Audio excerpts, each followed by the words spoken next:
The wings of resilience. ఇది మాయా అనే ఒక 40 ఏళ్ళ ఆవిడ కథ.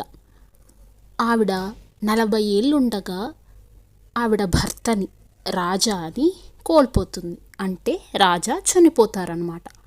ఆవిడకి 2 పిల్లలు ఉంటారు, అర్జున్ అండ్ ప్రియ. వీళ్ళిద్దరిని చిన్నప్పటి నుండే ఆవిడే పెంచి పెద్ద చేస్తుంది.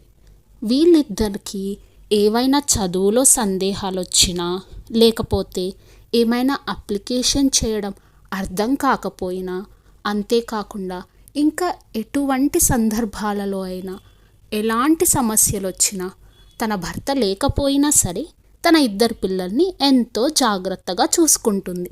వాళ్ళ అమ్మ కష్టం తెలిసిన ఆ 2 పిల్లలు ఎంతో చక్కగా కలిసి ఐకమత్యంగా చదువుకొని ఒకరి సందేహాలను ఒకరు నివృత్తి చేసుకునేవాళ్ళు.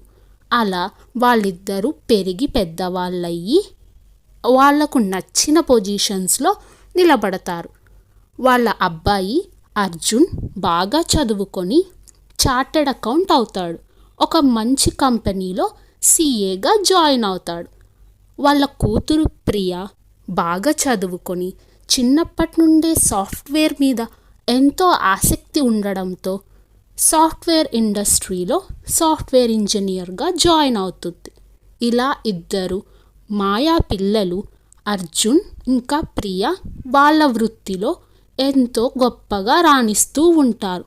దీనిని వాళ్ళ అమ్మ మాయా చూసి ఎంతో సంతోషిస్తూ ఉంటుంది. తన భర్త లేకపోయినా మాయా అర్జున్ ప్రియలని ఎంతో బాగా పెంచి పెద్ద చేసి విద్యాబుద్ధులు నేర్పిస్తుంది. ఒకరోజు సాయంత్రం వాళ్ళు వాళ్ళ పాత జ్ఞాపకాలన్నీ తలుచుకుంటూ సరదాగా కబుర్లు చెప్పుకుంటూ కాలాన్ని గడుపుతారు. అప్పుడు ప్రియా వాళ్ళ అమ్మని అడుగుతుంది, అమ్మ, నీకింత ధైర్యం ఎక్కడి నుండి వచ్చింది? నాకు నీ అంత ధైర్యం ఉంటే బాగుండు అంటుంది.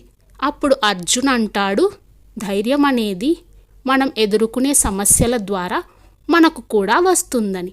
అప్పుడు వాళ్ళ అమ్మైన మాయ, అర్జున్, నువ్వు నిజమే చెప్పావని ఎంతో సంతోషంతో చెబుతుంది.